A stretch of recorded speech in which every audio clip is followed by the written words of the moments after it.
Bersyukurlah dalam hidupmu ada orang-orang yang menahan amarahmu ketika Anda emosi.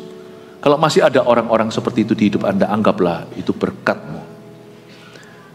Karena orang-orang itu adalah agen Tuhan untuk menyelamatkan Anda dari berbuat sesuatu yang bodoh dan merugikan. Untuk perkara temporal, perasaan sementara, kita bisa saja melukai seseorang secara permanen atau melakukan kerusakan yang sifatnya lama untuk diperbaiki. Kalau Anda belum subscribe di channel ini, segera supaya Anda bisa mengikuti terus rema-rema dari Roh Kudus ya. Kebaktian sekarang ini judulnya Tidak Marah-Marah. Sebelum kita baca, coba katakan kanan kirinya, yang sabar ya, jangan ngamukan. Kalau ada yang kesentil ya sudah, itu pesan Tuhan ya. Tapi biasanya kalau kita tuding orang, jari itu kebanyakan menuding sendiri loh. Ya, kita jangan emosian. Saya dulu orangnya emosian. Oh, andai kata Anda kenal saya dulu, untung kita tidak kenalan. Saya ngamuan luar biasa orangnya, nggak ada senyumnya. Foto saya dulu itu jelek-jelek semua. Nggak happy ya. Sungguhan nggak bahagia hidup kayak gitu itu. Nggak hanya Anda nggak bahagia, mungkin Anda nggak merasa. Yang merasa dulu nggak bahagia itu biasanya orang sekeliling Anda. Lucunya kita itu nggak kerasa-kerasa. Orang lain yang kerasa dulu. Celaka nggak? Kalau keras hatilah semua orang di dunia ini. Come on lah, anak Adam dan Hawa.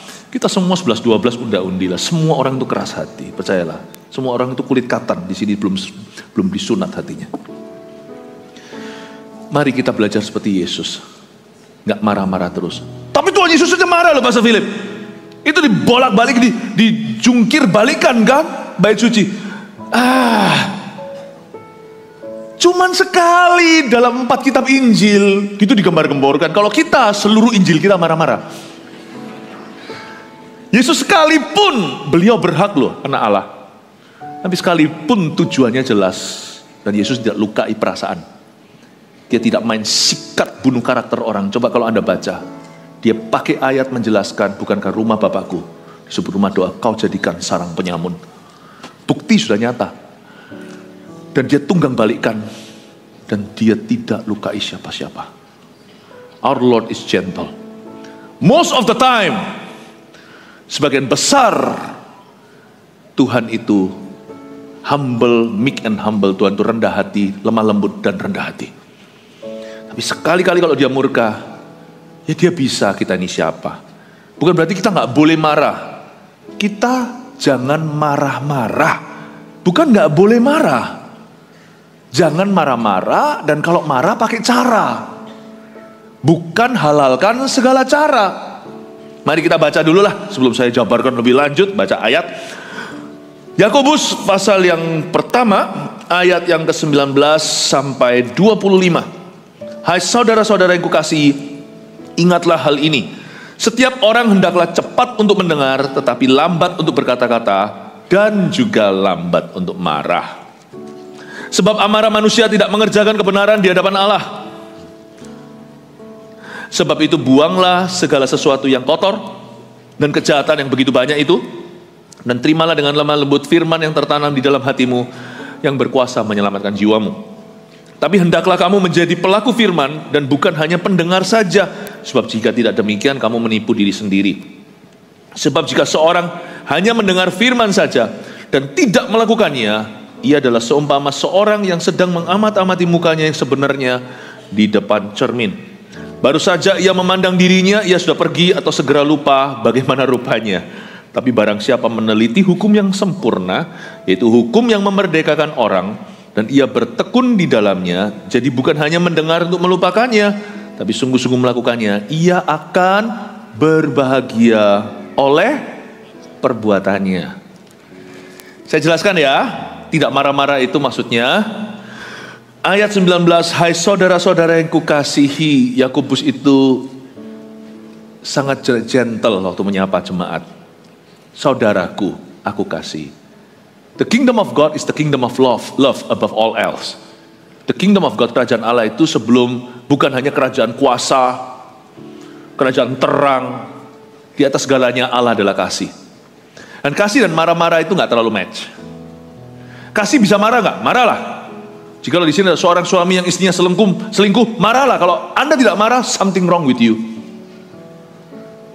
Kalau anaknya mencuri, marahlah. Tapi bukan marah-marah. Marah itu kasusnya. Marah-marah itu sifatmu. Paham ya? Jangan jadikan karakter. Karena karakter Tuhan itu bukan murka. Allah adalah kasih. Meskipun dia bisa murka, tidak pernah tertulis Allah adalah murka. God is not wrath. God is love. Allah adalah kasih. Mari kita jaga imigrasi hati bahwa aku bisa marah tapi aku tidak suka marah. Tapi ada orang yang sukanya marah-marah. Nah itu yang beda. Jadi kita bertanya, orang yang suka marah-marah jangan tuding orang lain. Mungkin kita sendiri, misalnya saya kalau suka marah-marah, berarti sebenarnya saya ini suka Tuhan atau suka setan? Karena Tuhanku tidak gitu.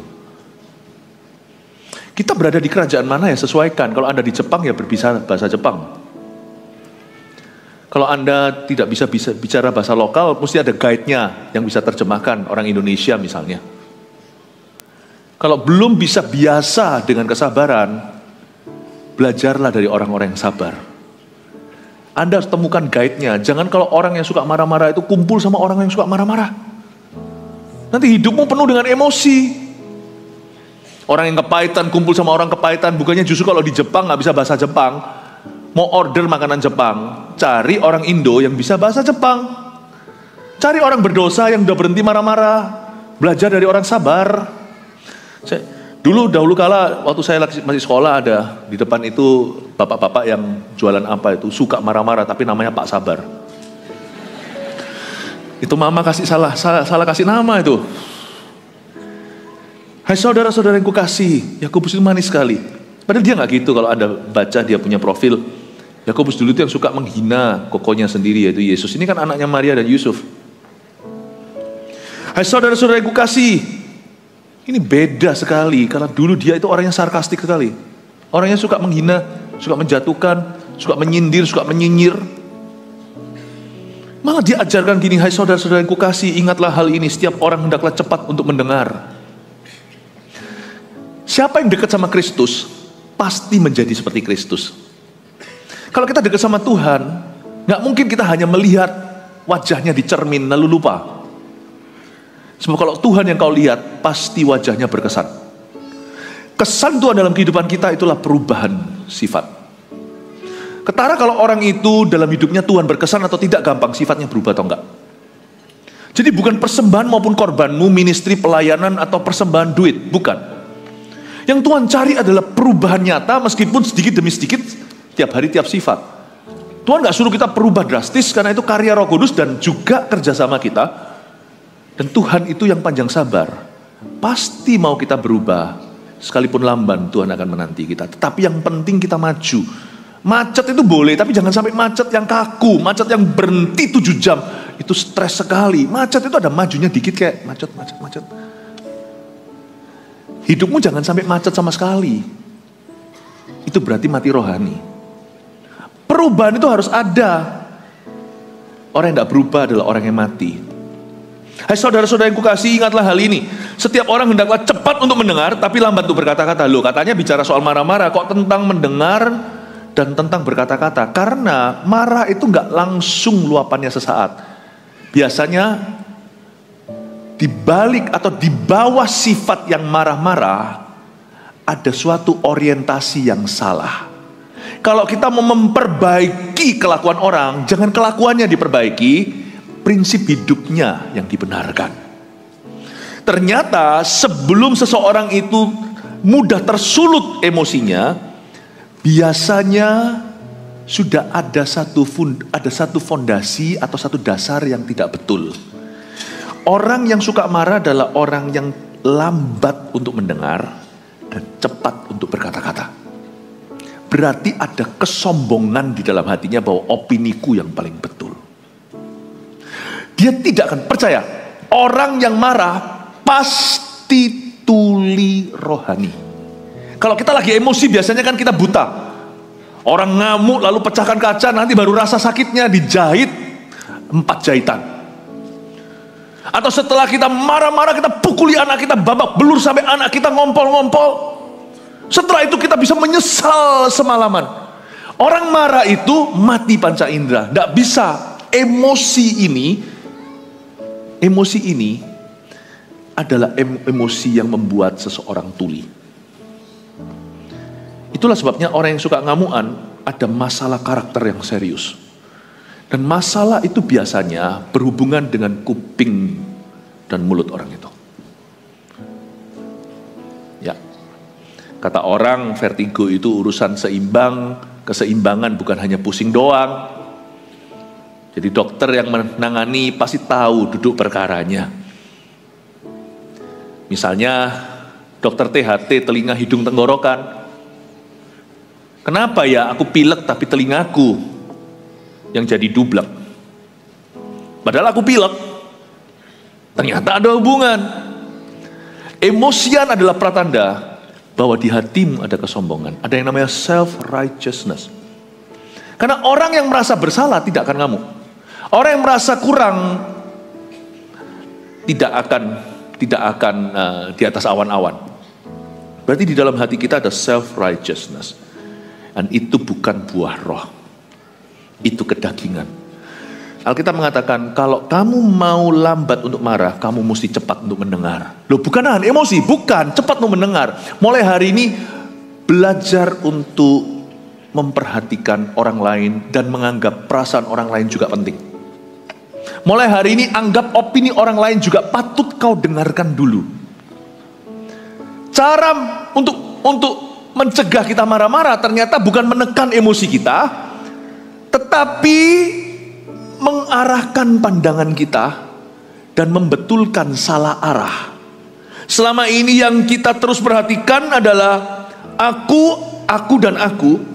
Ternyata kuncinya untuk kita berhasil menjadi orang lebih sabar adalah mengutamakan orang lain dulu.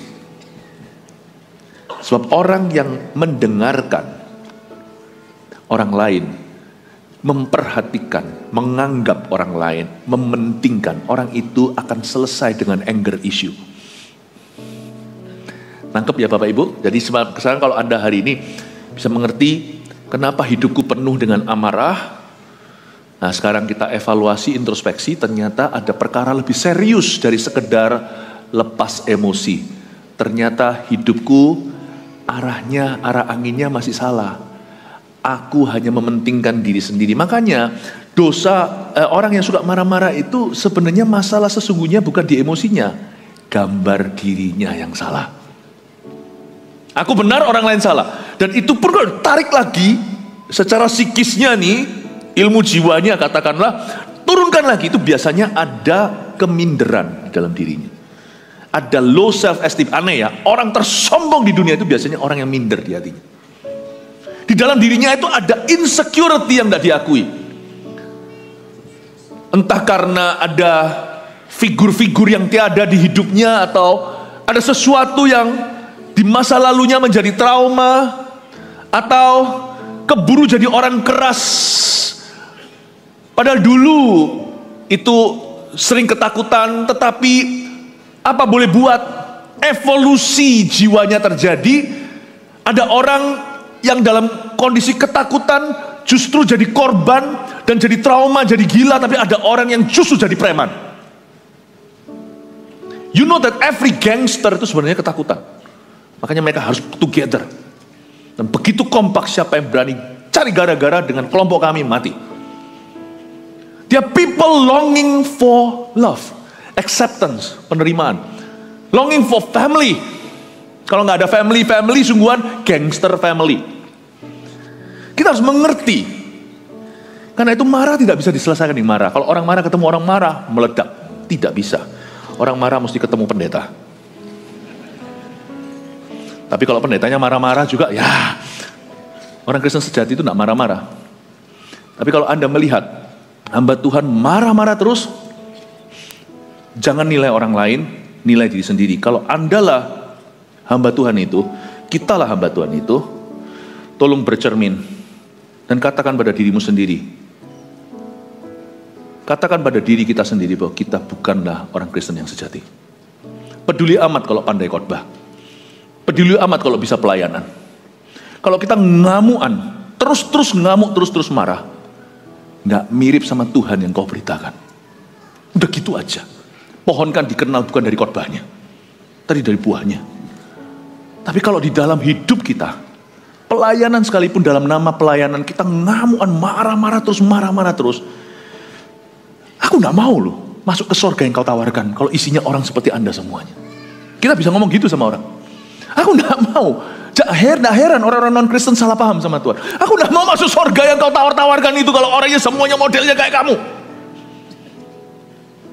Di surga ngamuan terus. Aku mau berada bersama dengan orang yang adem. Aku kalau salah tegur nggak apa-apa, tegur yang keras. Saya lebih suka empat mata, saya lebih suka langsung direct lah. Nggak usah ngomong di belakang. Tuhan kita tuh kayak gitu. Oh Tuhan itu kalau mengetuk pintu dia itu insaf kan, dunia kan dosa kok. Roh Kudus kalau tiba di pintumu itu yang pertama langsung dikoreksi adalah salahmu. Tuhan terus terang. Dialah terang dunia.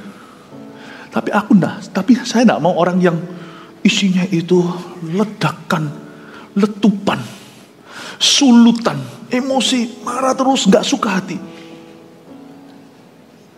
Mau tahu enggak kenapa saya dulu jatuh cinta sama Tuhan? Karena Tuhan enggak gitu sih.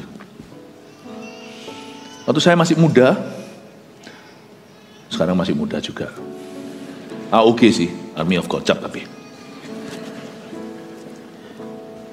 saya waktu lebih muda dulu, hidup saya keras, jauh dari papa mama. Kiri kanan saya itu semua orang yang gebrak-gebrak meja. Yang membuat saya tertarik sama Yesus adalah, Yesus ini aku marahi, hujat itu tidak pernah ngamuk sama saya. Itu membuat saya sampai nangis, sampai saya itu nungging, sampai saya itu tersungkur berkata, ya wis, aku mau juru selamat seperti ini, ubahlah aku sekarang. Kau jangan seperti aku Tuhan, aku yang sepertimu. Bapak Ibu, orang Kristen mesti sabar. Tapi sabar itu bodoh dibully. No, not really. Enggak kok. Kita bisa tegas, tapi jangan punya karakter ngamukan atau yang suka marah. Cepat untuk mendengar, lambat untuk berkata-kata, tapi juga lambat untuk marah. Di Alkitab saya suka coret-coret. Saya tulis ini, cepat untuk mendengar adalah cause, lambat untuk marah adalah efek. Cause and effect. Saya tulis di Alkitab saya. Kalau kita mau lambat untuk marah, cepat mendengar. Dengarkan orang lain. Pada saat kita mau emosi, tahan dulu. Opiniku bukan yang paling penting. Aku harus dengarkan dulu. Justru waktu kita lagi gegabah, lagi marah, jangan buat keputusan. Kesalahan banyak orang adalah ketika dia emosi, dia buat keputusan yang dampaknya permanen. Makanya kalau lagi suami istri lagi berantem, apalagi berantemnya tentang petty things atau hal-hal yang sifatnya bukan perkara-perkara besar, bukan seperti suaminya selingkuh, gitu kan, gitu ya memang harus ditangani, atau sebaliknya istrinya. Tapi perkara-perkara 1-2 gesekan lalu mudah berkata cerai. Jangan lakukan itu. Waktu emosi diam. Karena waktu kita marah pun kan kita tidak kesurupan, kan kita tetap punya Tuhan. Jadi kalau kita tidak tahu mau ngomong apa, berbuat apa, berkata apa, melakukan apa, memutuskan apa, don't do anything, don't say anything, don't decide on anything. Jangan katakan apa-apa, jangan lakukan apa-apa, jangan putuskan apa-apa. Sebab ayat 20, amarah manusia tidak mengerjakan kebenaran di hadapan Allah. Pas kamu 80% minimal, paling sedikit 80-90% keputusanmu salah semua. Makanya kalau saya marah, saya berdoa. Memang dibutuhkan karakter ekstra untuk kita nunggu pas emosi rasanya aku sudah mau semprot gitu lah ceritanya ya. Tahan dulu. Loh, Pastor Philip bisa marah? Ya bisa lah. Cuman emosiku tidak mengontrol aku. Saya doa dulu, misalnya kalau saya harus tegur seseorang di bawah pelayanan saya, misalnya siapa. Saya tahan, saya tegur. Tapi waktu ketemu, beberapa orang yang pernah berinteraksi dengan saya, tahu kalau saya koreksi, saya akan ngomong apa adanya, to your face. I'll tell you to your face. Tapi saya pilih kata-kata. Saya pilih kalimat. Nah saya tidak bisa jago milih kalimat ya, bukan. Saya milihnya tepat waktu. Pas emosi adalah waktu yang salah untuk memilih kalimat dan kata-kata. Karena kita tidak bisa mikir. Karena waktu kita ngamuk, kita tuli. Waktu kita marah, kita jadi lambat mendengar. Dan cepat berkata-kata. Waktu saya tahan, ternyata kata-kata saya jauh lebih brilian. Saya tunggu. Bukan hitung sampai 10, saya doa dulu. Pastor Philip bisa gitu. Saya nggak bisa. Bisa, saya juga nggak bisa. Saya jadi bisa karena saya mau. Anda juga mampu kalau Anda mau. Tuhan memberimu Roh Kudus, bukan? Tuhan memberimu Roh Kudus. Tapi kalau masuk ke hadirat Tuhan, jangan lampiaskan marahmu, terbuka. Saya punya satu tips untuk orang yang marah masuk ke hadirat Allah. Waktu marah masuk hadirat Allah, jangan marah. Waktu setelah masuk, mungkin kita lagi mukanya cemberut, tapi sekali kita masuk ke hadirat Tuhan, lagu pertama, saya tidak bahas sama Roh Kudus. Meskipun Tuhan Maha tahu. Cara terbaik meredakan adalah tidak membahas itu. Lalu tunggu sampai Roh Kudus membahasnya. Waktu saya masuk hadirat Allah, saya nyanyi ya nyanyi meskipun hati panas. Kok bisa gitu ya? Kok ada orang kayak gitu tuh gimana sih? Dalam pelayanan begini, dalam pelayanan begitu, hati itu rasanya dalam bahasa Ibrani keki. Hati itu rasanya kesel gitu loh. Kalau orang Surabaya bilang mangkel. Tapi waktu saya masuk hadirat Allah, nggak langsung ketok pintu Tuhan, nggak hello dulu langsung Tuhan. Kau tahu ya, ini. Enggak, saya nggak gitu. Tipsnya adalah biar Tuhan yang singgung itu. Kita punya buah roh yang nomor 9. Pengendalian diri itu artinya emosi bisa kau telan waktu masuk hadirat Tuhan. Kalau nyanyi, saya nggak bisa jreng-jreng gitar sendiri, saking emosi, saya biarkan Bluetooth yang nyanyi. Waktu nyanyi satu lagu, saya ikut nyanyi. Liriknya mungkin pertama masih rasa, aduh kok bisa gitu orang ini, kok bisa begitu orang itu. Saya masuk hadirat Allah. Waktu saya buka firman, hati saya telanjang di hadapannya jujur. Pasti firman itu kena yang saya butuhkan. Dan aneh, keluar dari hadirat Allah itu, saya tetap akan tegur orang tertentu. Tapi saya mendapatkan ketenangan yang entah dari mana. Saya bisa tata kata-kata saya dan saya bisa melihat lebih jelas. Setelah mendengarkan Allah dalam ruang doa saya ngerti duduk perkaranya jadi jauh lebih jernih di depan saya. Untungnya sudah doa dulu, hingga yang saya lihat adalah solusi. Meskipun dalam solusi itu tetap akan ada damage done. Jika ada kesalahan, pasti sudah ada kerusakan yang terjadi. Pasti ada meja kursi yang diobrak-abrik sama Tuhan Yesus di bait suci. Tapi di tangan saya sudah ada solusinya. Ini orang Kristen yang sejati harus punya skill begini. Harus. Apa yang saya ajarkan ini PR loh ya. Ini bukan khotbah teori ya. Karena ini percuma kalau Anda tidak lakukan. Mari saya ajarkan, kita semua masih bergumul dengan emosi kita. Saya kasih Anda hikmat-hikmat dari Allah untuk Anda lakukan. Kalau masuk hadirat Tuhan pas marah, jangan marah masuknya. Netral. Gigi itu dinetralkan.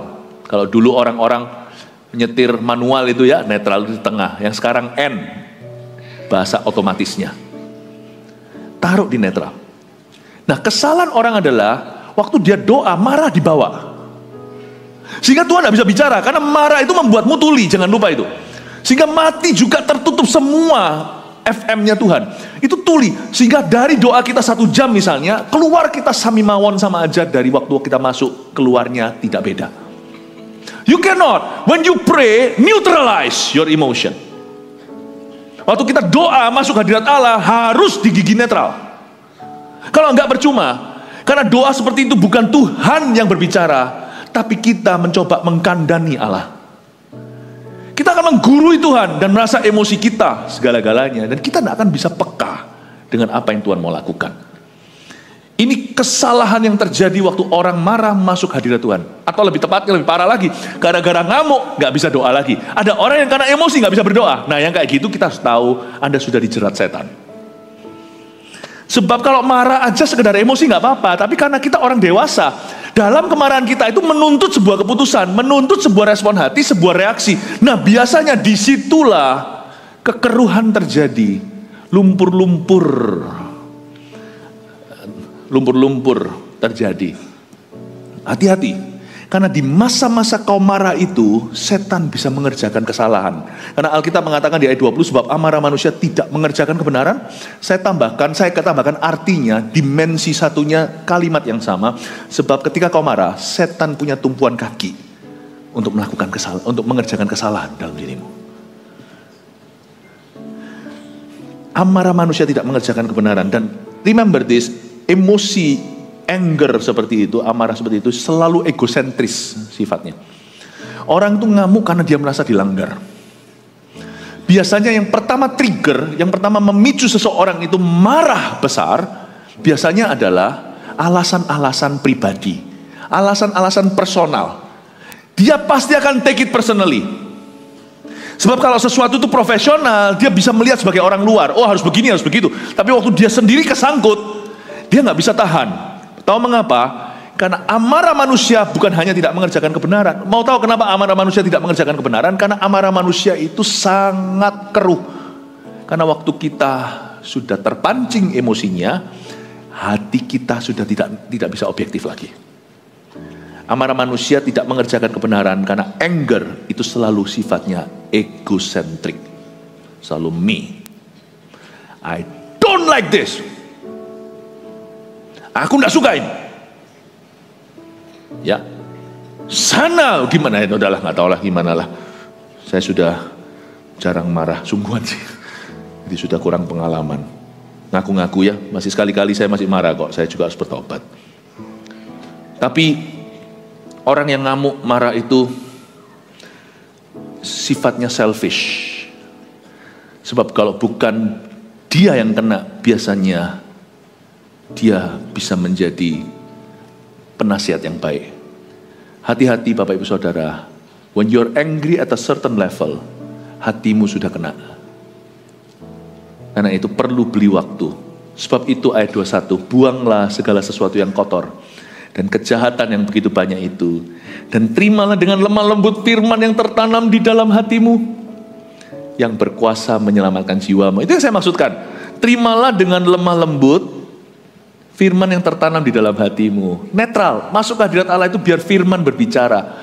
Jangan ubah bacaan Alkitab Anda kalau Anda membacanya secara urut.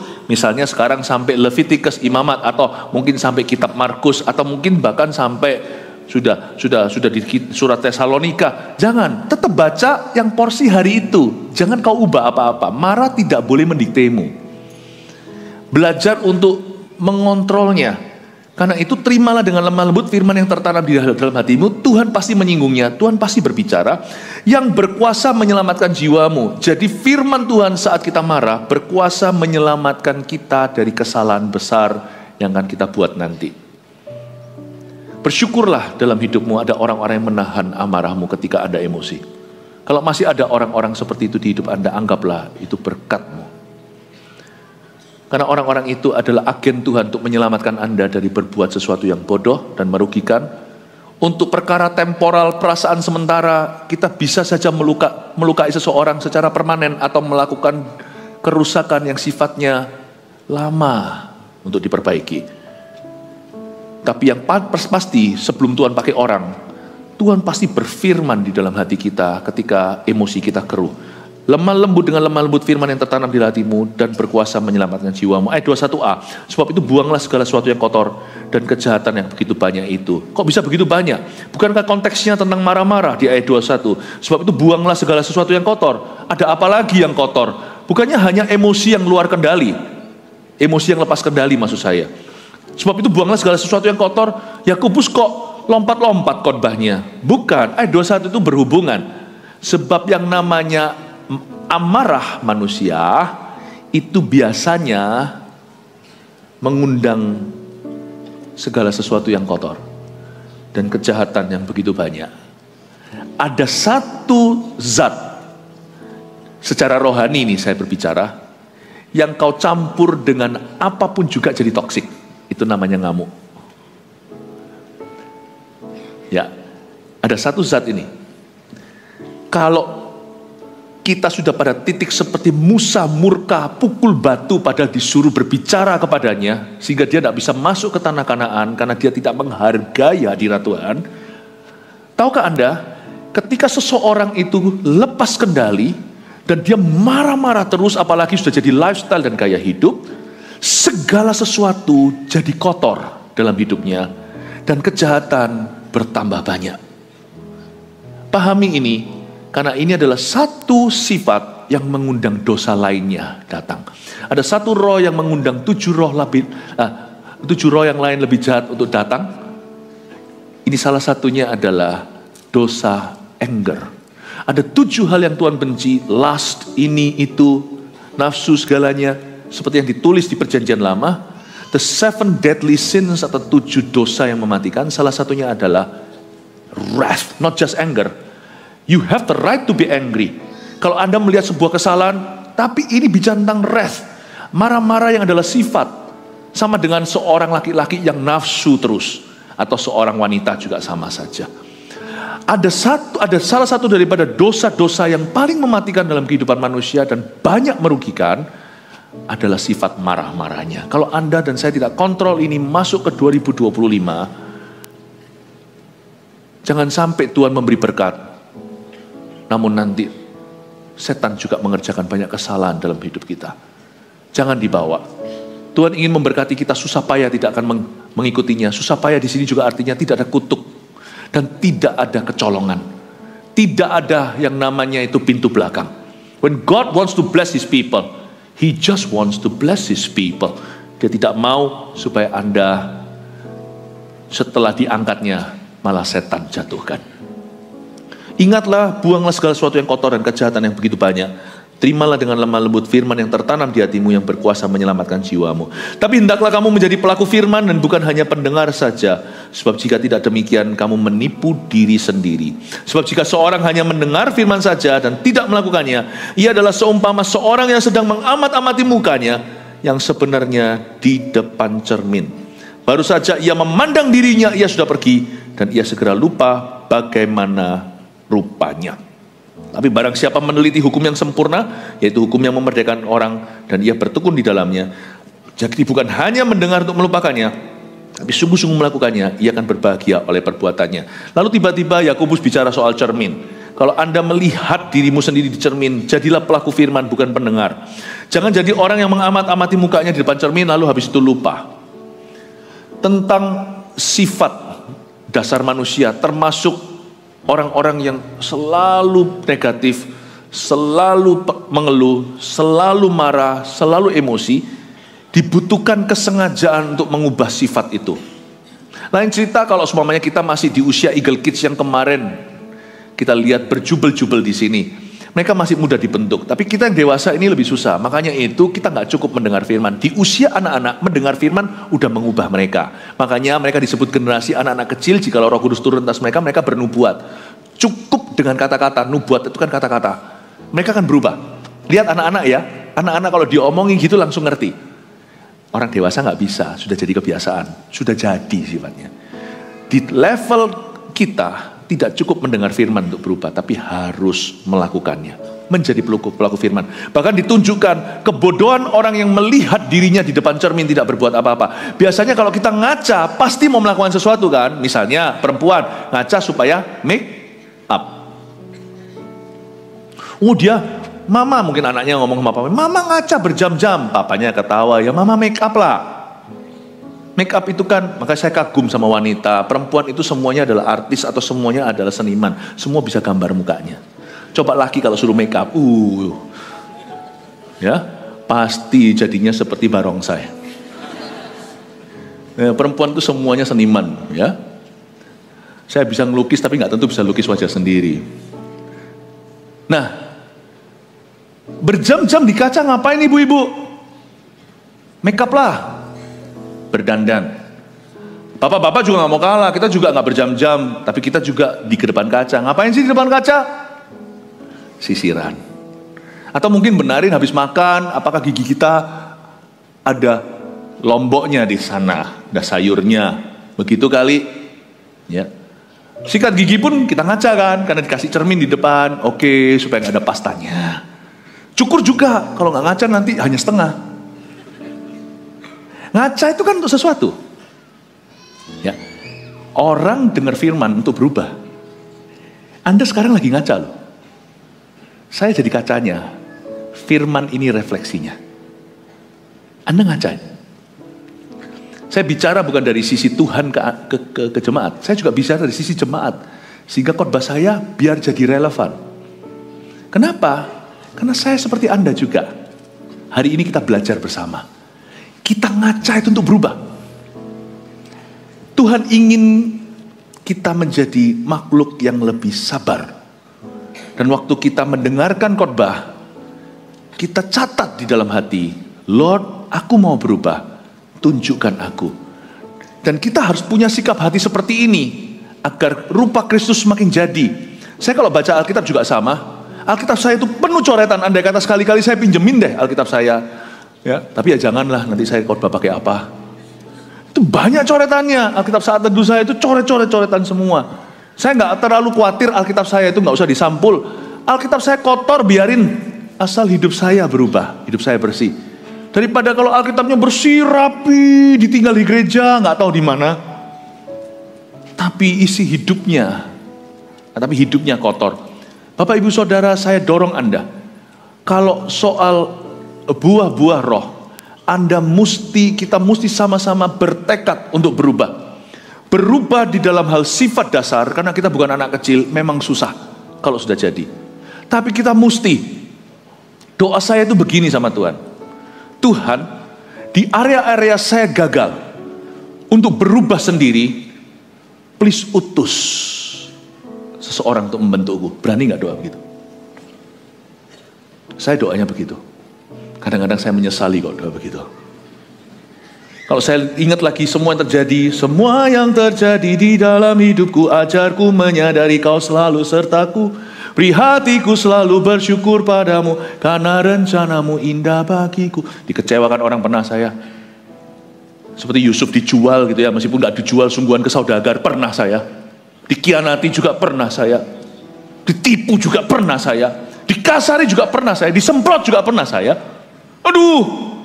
Waktu saya mau ngamuk, saya pikir, oh iya Tuhan, aku bukan pendengar firman, aku pelaku firman. Memang aku minta ini. Bapak Ibu Saudara, doalah begini. Di area di mana aku gagal berubah dengan sendirinya, utus seseorang, tapi harus yang kau izinkan. Meskipun aku tidak senang waktu dia datang, tapi tolong aku menang. Pray like that. Jangan berdoa minta hoki. Jangan berdoa minta berkat. Jangan berdoa minta kaya. Semua itu hanyalah bonus-bonus yang boleh ada, boleh pula tidak ada. Berdoalah minta rupa Kristus. Makanya khotbah saya ini mungkin gak populer. Pernah sekali waktu saya berkhotbah di Amerika, someone told me, ada satu orang Amerika datang setelah mengikuti tur saya khotbah di Amerika, zaman sebelum ROSI. Ini kira-kira 15 tahun lalu. Ada satu orang datang ke saya. Dia berkata, you are obviously a holiness preacher. Saya dikasih term itu, saya gak pernah dapat julukan itu. Manusia KKR pernah di Indonesia, dia bilang, Anda adalah pengkhotbah kekudusan. You preach holiness. Dan dia berkata, America needs this. Saya tersanjung, Amerika butuh ini. But many are not ready. Nah, ujungnya kok gitu. Banyak yang gak siap. Dia berkata, dari 100% audiensmu hari ini, 50% love you to death, sangat cinta setengah mati sama Anda. Tapi the other half, they want you to die. Yang setengah lagi, mereka kepingin kau mati. Dia bilang, don't come to America again. Saya digituin. Pendeta loh yang gituin saya. Fine. Pergilah saya belasan tahun yang lalu. Makanya sekarang RUSI yang ke sana. Some people don't like me di sana. Karena lebih enak khotbah yang gini. Come on! Taburkan 30 kali, 61 kali ganda. You akan kaya, mau beli apa? Mau beli mansion, mau beli mobil, mau beli ini. Come on! Sini, disembuhkan. Loh iya, saya percaya kesembuhan ilahi. Tapi gak usah seperti jualan. The kind of church God wants to see in Indonesia. Gereja yang Tuhan ingin lihat di Indonesia, bahkan di seluruh gereja-gereja kita di dunia, di mana-mana, globally yang sekarang sudah menyebar ke sini sana. It's a holy church.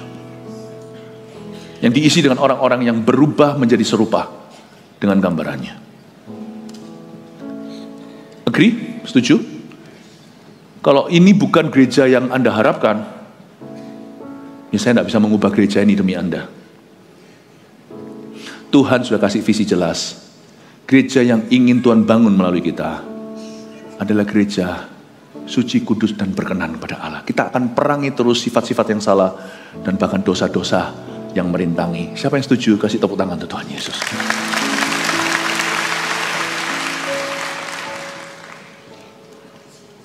Kita harus berubah. Kita lihat kalau ada masalah di dalam diri kita, kita marahan terus. Kita harus ubah itu. Saya dulu juga gitu kok. Jadi yang saya lakukan akhirnya saya punya strategi.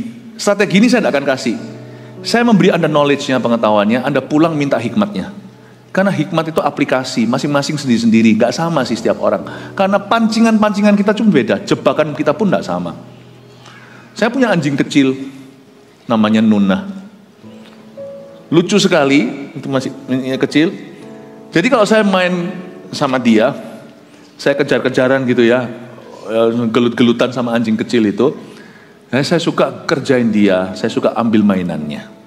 Ternyata anjing itu gak suka mainannya diambil, gak cuman orang yang gak suka barangnya diambil. Waktu saya ambil itu, dia langsung padahal dia gigitannya cuman gitu, gak sakit. Akhirnya saya kerjain lagi, saya biarin dia bawa mainannya agak jauh, lalu saya mulai merangkak di tanah, di lantai. Kan saya ini iseng. Anak saya sudah besar, jadi saya isengin anjing. Anak saya dulu yang gereng gitu ya, saya isengin anjing, saya mulai jalan pelan-pelan. Anjing itu kalau lihat mulai ada yang begitu itu kan seperti mau nyerang. Saya kira dia akan lari bawa mainannya, enggak. Waktu dia tahu saat dia sedang dalam bahaya, saya mau serang dia malah lari serang tangan saya, gitu. The best defense is offense. The best defense is offense. Saya belajar bukan dari anjing, saya sudah tahu dari dulu, ini ilustrasi aja. Pertahananmu yang paling hebat adalah menyerang. Tahukah, anjing juga sama. Kenapa anjing itu gigit? Bukan karena dia hebat, karena dia takut. Saya belajar sesuatu, rohku harus mendahului dagingku. Jadi, bagaimana saya yang emosi berubah? Dulu saya akali, sebelum saya emosi, waktu saya emosi saya berdoa. Nggak hanya itu, waktu saya ngamuk sama satu orang, saya langsung berkati orang itu. Saya pernah sekali waktu ada satu orang melakukan sesuatu yang buruk, mengata-ngatai dan sebagainya. Saya datang ke dia dan saya berkata, God bless you, I love you with the love of the Lord. Kaget setengah mati. Karena di mulut saya waktu dahulu saya belum kenal Tuhan, saya nggak pernah keluar 2 kalimat. Carilah di kamus hidup saya, nggak ada sebelum itu. Nggak ada I love you, nggak ada I'm sorry. Saya ini orang yang nggak bisa ngomong I love you, nggak bisa ngomong I'm sorry. Saya sekolah di Hobuguo Xiaopanxiao di Taipei.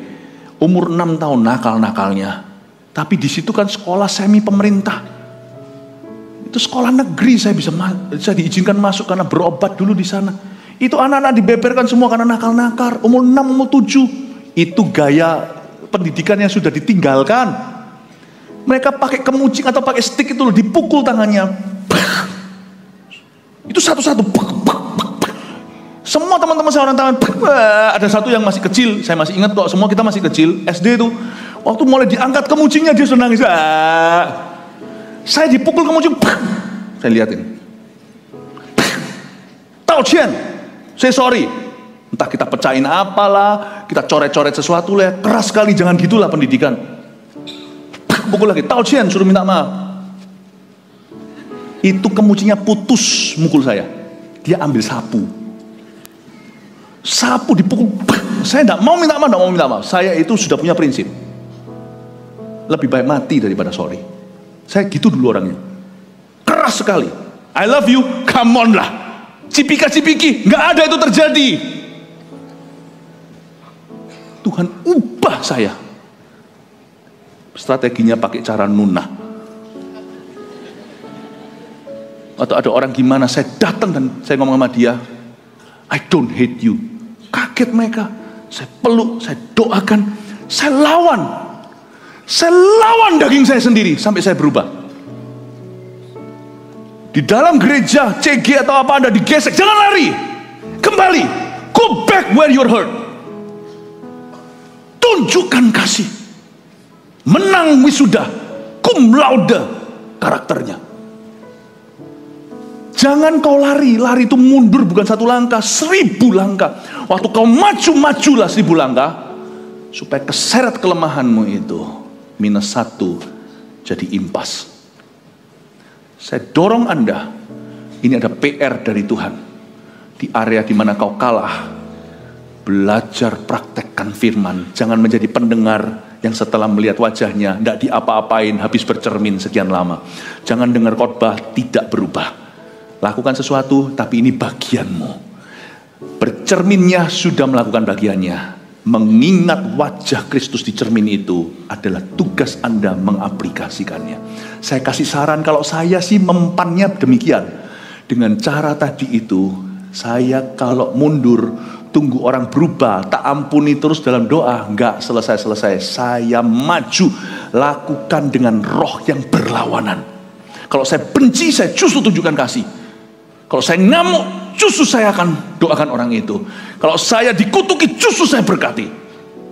Itu satu-satunya jalan. Kalau saya tidak jalan begitu lagi, saya pasti kembali ke kehidupan lama saya. Karena saya tahu, biak saya ini, dari Adam dan Hawa, saya orangnya keras. Kemarin ada tes DNA, iseng-iseng, tes DNA. Keluar, ancestor saya, nenek moyang saya, juga ada sekian persen itu Tibet atas. Nggak heran mungkin di atas sana itu mungkin ada orang-orang Mongol di atas sana itu. Makanya saya orangnya keras, lebih baik salahkan nenek moyang. Tapi saya nggak peduli ancestor nenek moyang saya atau sifat lama atau dibesarkan di dalam kondisi apa. I don't care. I follow Jesus now. I follow Jesus now. Aku mengikuti Yesus hari ini. Dan itu sudah segala-galanya. Itu meruntuhkan semua kutuk nenek moyang. Itu meruntuhkan semua cara saya dibesarkan. Yang salah mungkin waktu konteks-konteksnya. Itu meruntuhkan. I follow Jesus now. That's all that matters. Itu tok yang perlu. How about you? Saya dorong Anda untuk bisa berubah. Kalaupun Anda harus marah misalnya. Kalau kita harus marah hari ini. Tolong dalam marahmu jangan berdosa. Alkitab mengatakan, be angry but do not sin. Bagus sekali ayat itu. Jikalau engkau marah, janganlah engkau berbuat dosa. Jikalau dalam pekerjaan Anda harus marahi seseorang, marahilah. Tapi buanglah semua yang segala sesuatu yang kotor dan kejahatan yang begitu banyak. Lakukan dengan benar, salurkan dengan betul. Amin Bapak Ibu Saudara, 3 poin sini. Kenapa saya sampaikan khotbah khusus tentang ini? Karena salah satu area jebol-jebolannya orang Kristen itu di emosi. Kalau saya tidak perbaiki dari tembok ini, tembok sampah ini namanya, gerbang sampah. Kalau saya tidak perbaiki, saya rasa nanti semua kesaksian kita akan batal total. Saya dorong Anda memasuki tahun kemenangan tahun depan. Anda menang dan saya menang di area di mana kita seringkali terpancing emosinya. Nomor 1, mendengarkan dulu dapat mencegah tersulutnya emosi. Belajar itu. Saya kasih beberapa tips-tips tadi, mungkin berguna, mungkin tidak, tapi prinsipnya sama. Silahkan temukan strategimu sendiri. Dengarkan dulu dapat mencegah tersulutnya emosi. Berapa banyak orang pindah-pindah gereja karena kebentur asyirnya. Kebentur ini, come on lah, don't be like a child. Jangan kayak anak kecil. Jangan pindah dari gereja mana ke gereja kami gara-gara begituan. Selesaikan. Kalau pindah itu karena Tuhan memang tempatkan. Tapi dari sini juga jangan jadi orang tidak kenaan. Karena percuma jadi orang Kristen, tapi gitu sifatnya. Jangan jadi orang Kristen yang cetek, jangan jadi orang Kristen yang dangkal. 2, Alkitab kotor, hati bersih. Alkitab bersih, hati kotor. Kotori Alkitabmu daripada hidupmu. Waktu baca Alkitab, niatlah berubah. Tulis coret-coret di sana. Strategi yang kau terapkan apa? Buat resolusi. Aku mau begini dan begitu. Lakukan semua, nggak peduli. Mungkin kalau kita melakukannya itu kita malu. Nggak apa-apa, asal hidup kita bersih, hati kita bersih. Ya, yang ketiga, ini janji Tuhan. Karena Alkitab mengatakan, tetapi yang sungguh-sungguh melakukannya, ayat 25, ia akan berbahagia oleh perbuatannya. Barang siapa meneliti hukum yang sempurna, hukum yang memerdekakan orang dan ia bertekun dalamnya. Jadi bukan hanya untuk mendengar demi melupakannya, tapi sungguh-sungguh melakukannya, ia akan berbahagia oleh perbuatannya. Hidup lebih berbahagia dengan berkurangnya amarah. Trust me on that.